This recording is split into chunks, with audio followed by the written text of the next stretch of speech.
Hey guys, welcome back to another episode of the Movie Fandom Show. I'm your host, Matthew Kearns. Today, my guest is Russell. Russell, how are you doing today? Good. How you doing, man?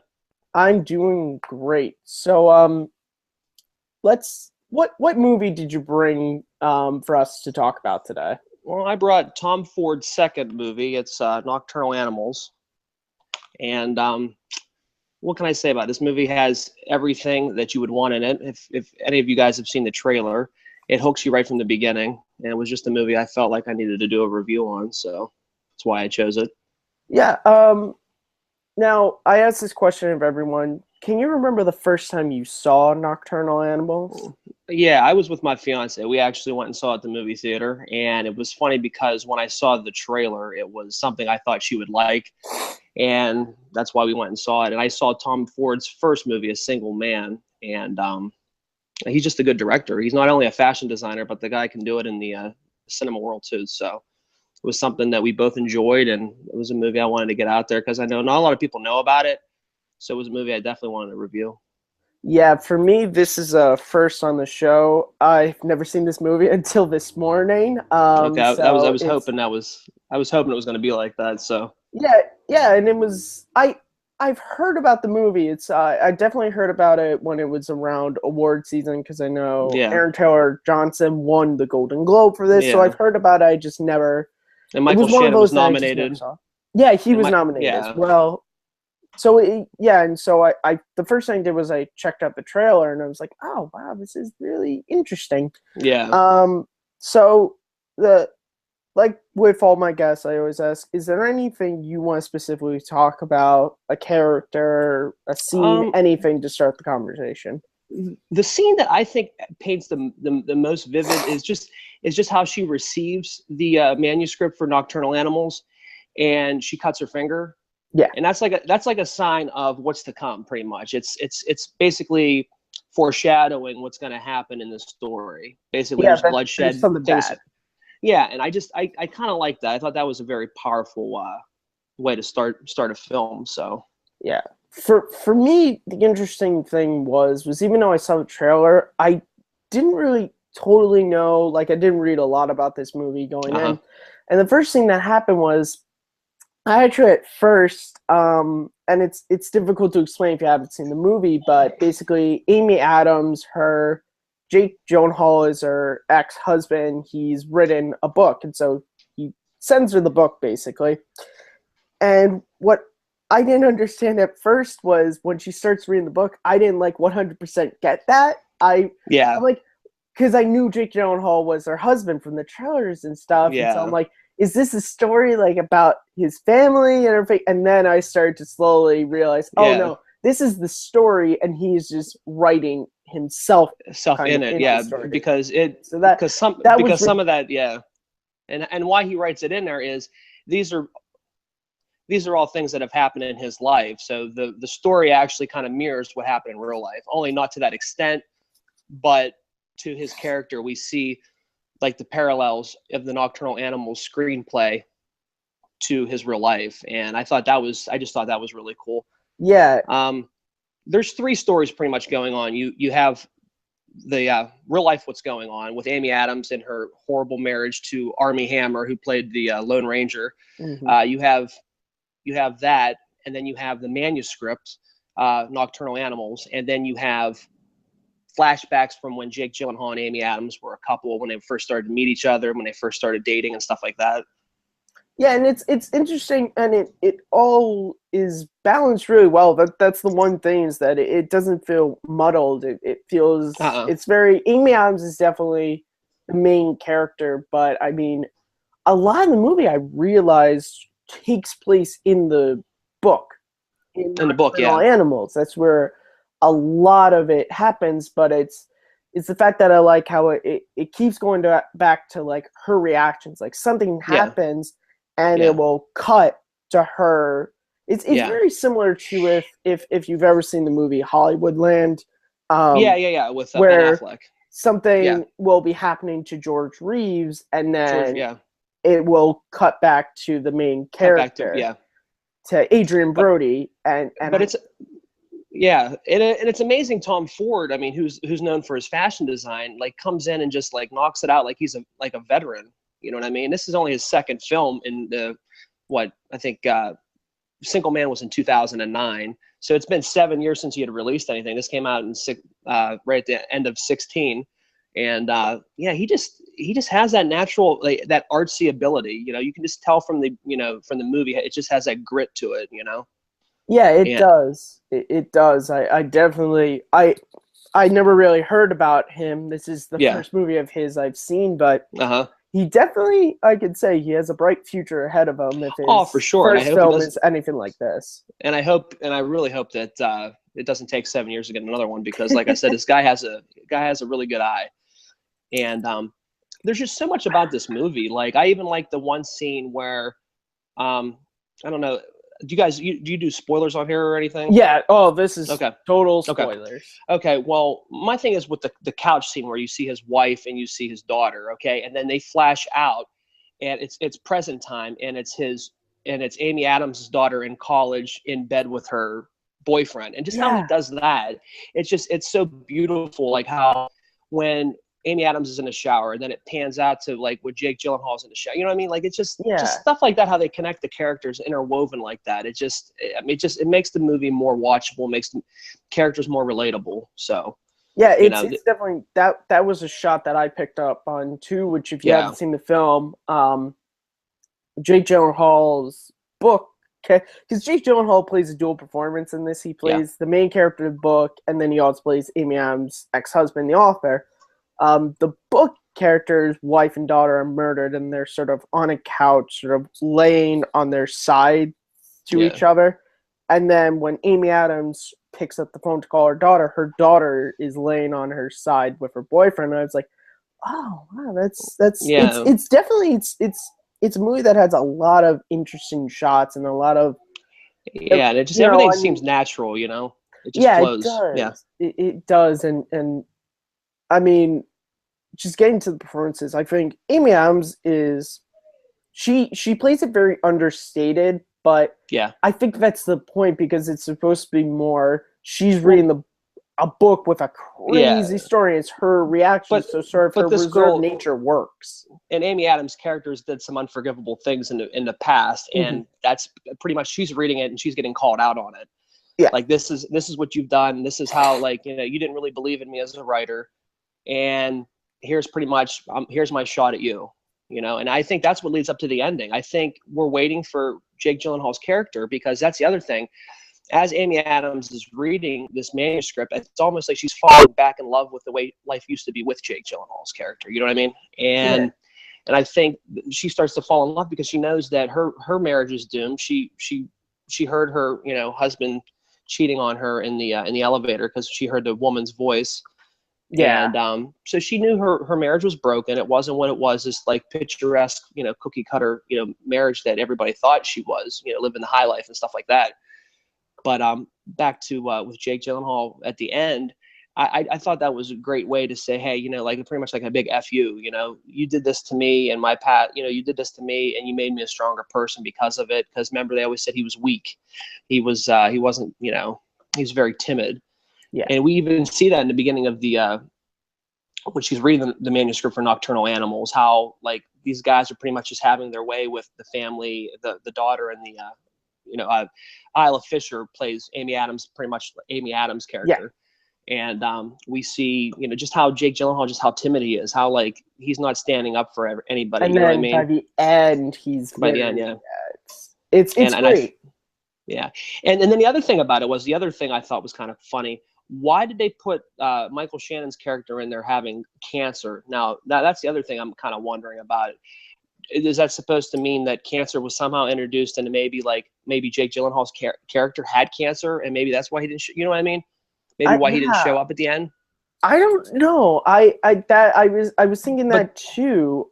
Is that supposed yeah, to be suggested, or I mean, or yeah, is it supposed to be something just in the book to sort of explain why Michael Shannon's cop character doesn't care about and I basically think that, killing the two guys and I because think that I'm too, gonna yeah, die anyway, so if they fire me or they put me in yeah. prison, whatever, I'm dead in a couple months.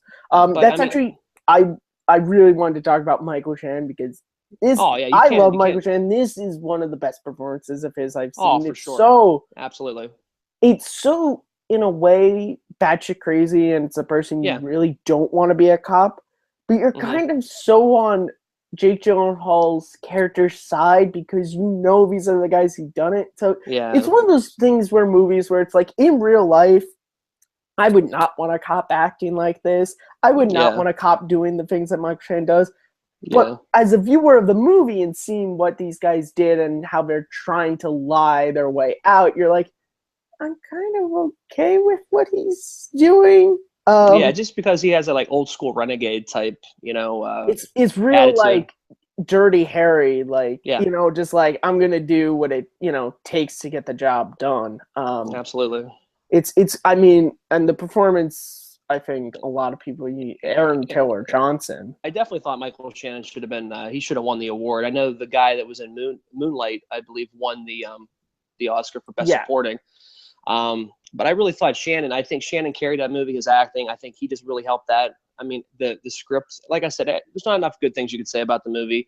Tom Ford knocked it out. He did the screenplay. He directed it. Like so, he just the guy has talent, and I think that Jake Gyllenhaal. I thought Amy Adams was great. Everybody just fell and they committed to it. They just shows you what a good director Ford is. So, yeah, it was definitely a but great cast, and everyone played their roles like extremely well. But Aaron Taylor Johnson, for me at least, I really only and he's know the him guy from from like Kick Ass, right? Kick Ass. That's where I know Yeah, him, and so it's like a to complete see him 180. 360, and Yeah, he's hmm, such a weasel in this movie. I just yeah, hate him in this movie.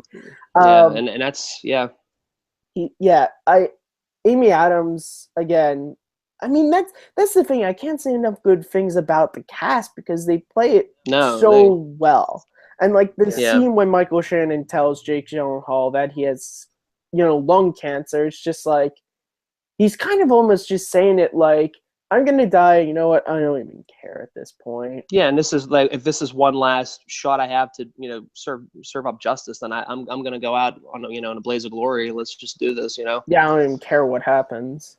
Yeah, and that speaks to how good Shannon was in this too. Like you can't say enough about all of them. Yeah, it's They were all good in this movie, and like I said, the ending. Did you feel the same way then? The ending was pretty much Jake Gyllenhaal saying like an "f you" kind of thing. yeah, I definitely got that. Like you kind of at first you're not really sure, but as the flashbacks start, you Yeah, sort of start to realize that this story is literally just that's why he dedicates the book to her. It's literally just yeah, you said I'm timid, you said I wasn't a good writer. yeah. Well, screw you, cause I am. Oh, then I was gonna say then you thought the daughter was Jake Gyllenhaal's there in college, and it was Army Hammer's daughter. You know what I mean? Yeah, From from her second marriage, and then you find out that she had an abortion and stuff like that, and he was outside the clinic when it happened. You know what I mean? So there's a lot of powerful stuff going on. stuff that goes into that. This goes into that in that book, and you feel what he's feeling as she's reading that, and how he must have felt because he was invested. He wanted that to work out, Yeah, that and she scene just kind when of like she tells him that it's done and how he's just like, why? Like we could work. You can yeah, definitely tell. And I mean yeah, that's the thing. Just writers, they tend to do, maybe not to this extreme, but writers tend to, the same with filmmakers, you tend to project your life onto the yeah, screen, onto the page, and this is his way, while also and being a slight to his ex-wife. And I mean, the yeah, ending, you can and take it as, is he dead, or was it the big I final think it was F you? revenge Like, I because did you notice the painting in the story had revenge on it or something like that in the art mm, gallery? It said something revenge, I think, yeah, I when think, they were in the yeah, art it was gallery. like, yeah, Yeah, and I I think tend to think that he was. I think he was just. That was the yeah, final. You're and I gonna think so sit too. there and wait for me. Yeah, Definitely. because he has the power. He has the upper hand this time, and it was something he never had in the relationship.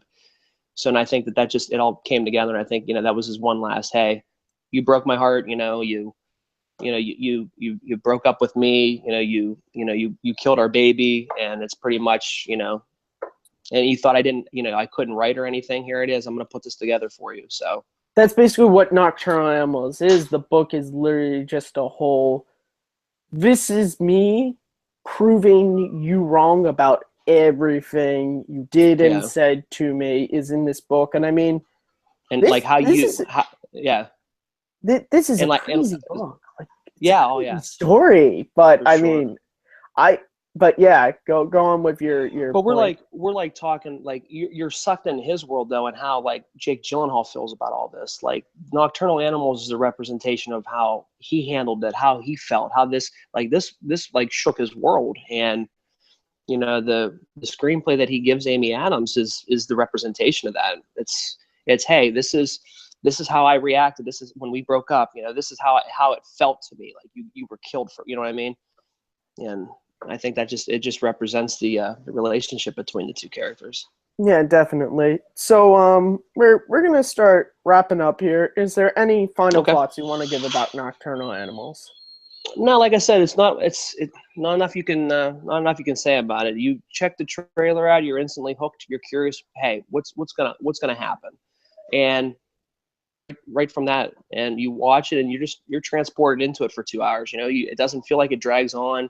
You know, it flows really good, and you know the acting absolutely carries this movie, and it's because of the screenplay, and it's because of the direction that Ford, at the helm did everything. So there's not enough good things to say about it. And like, I'm glad this was the first time you actually saw it this morning, so it's fresh in your head. Yeah, definitely, Um, definitely. This is a movie yeah, I think I'll definitely be showing to a lot of people because it yeah, was great, and I think it's one of those things where it's like a great cast and a great script yeah, just combined, and uh I'm huh. definitely gonna keep my eye out when Tom Ford has Oh, for his sure, next yeah. movie because this was really good. Yeah, so for me, if you haven't seen this movie, go check it out. It's interesting. There's multiple stories going on, but it all flows fantastic. Um, And it's one of those movies you can like because I've seen it. I rewatched it again for the review. We saw mhm. in the theater, and then this is the second time, and it didn't feel like you pick up different things again, like when you watch it again, and it'll be the same way if you watch it a second time.